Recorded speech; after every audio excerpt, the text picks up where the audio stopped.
Here's a fact about dogs I bet you didn't know. Dogs have a strong sense of smell. Okay, everybody knows that. But it's pretty incredible just how good it is. Most animals have about 5-ish senses, but they rely mostly on their primary sense. As humans, we rely on our vision. But for dogs, their primary sense is their sense of olfaction. And I can provide an example to prove it. So we have pack feedings to teach the dogs communication skills. Because there are only 2 of them, they're both medium-sized, I feed them chicken feet and wings. Turkey necks and wings and other things that aren't too big.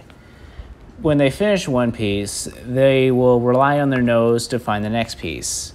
Lola, my retired explosive detection dog, relies almost entirely on her nose. But the smell of chicken is all over the yard, so she'll walk right past the chicken foot, which I can clearly see. Guy wasn't trained to use his nose like Lola was, so he'll resort to using his eyes sooner.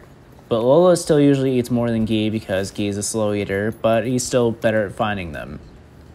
For it to be their primary sense, as most of you can guess, their olfactory receptors are much better than a human's. Humans have around 5 million olfactory receptor cells that aid in sniffing things. A dog's olfactory receptor cells can vary between dog breeds, but even the lowest amount for a dog is still much higher than a human's. A Dachshund has 125 million. A German Shepherd has 220 million. And the famous Bloodhound has 230 million olfactory receptor cells. Dogs have other features to aid in their sense of smell, but you probably get the idea and you want me to move on to some examples. Firstly, you might have heard someone say, probably as a joke, that their dog can smell your fear. They actually can. People use different sweat glands when they are afraid, and they smell different to a dog than the glands that they normally sweat from during exercise or hot temperatures. They can also smell other emotions like sadness or anger. For my next example, I was going to talk about one dog in particular. Bloodhounds are the poster child when it comes to scent work because they are the undisputed champs and they were the first breed whose sense of smell was admissible evidence in a court of law.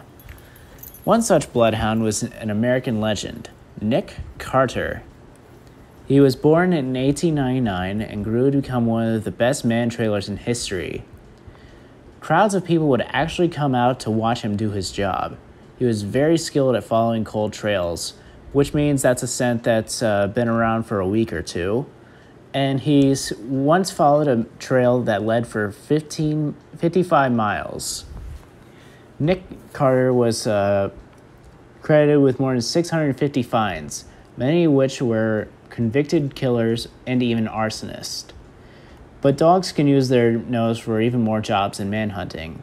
The Museum of Fine Arts in Boston employs dogs to detect moths and other insects that might damage their exhibits to feast on the wood, cloth, and paper. To save the irreplaceable artwork, the dog will suddenly sit on the floor of sit in front of the exhibit that it believes that insects are present in, and the handler will examine for damage or signs of the insect. Dogs have also been used to find evidence for computer and technology-related crimes. Thumb drives, dongles, and other storage devices are small and can easily be hidden. Thus, the police will employ dogs to find such devices to find the damning evidence. A black Labrador was credited for finding a thumb drive that was crucial evidence to incriminate Jared Fogle. And of course, there are many dogs tasked with detecting diseases and other ailments. Cancer, seizures, and in recent years, COVID, are all capable of being detected by dogs with their sense of smell.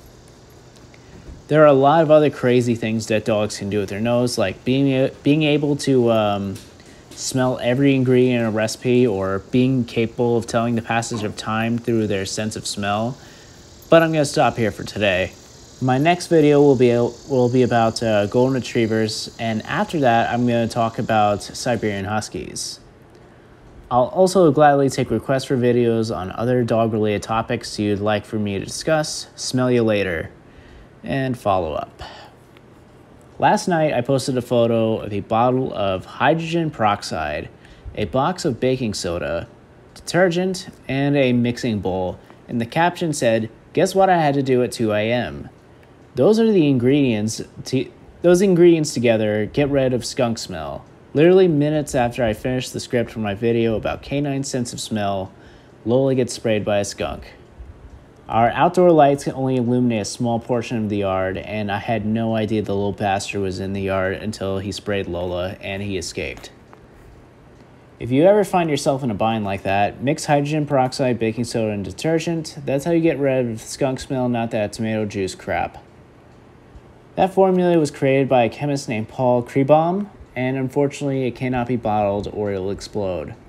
Needless to say, I regret that smell you later line I gave earlier.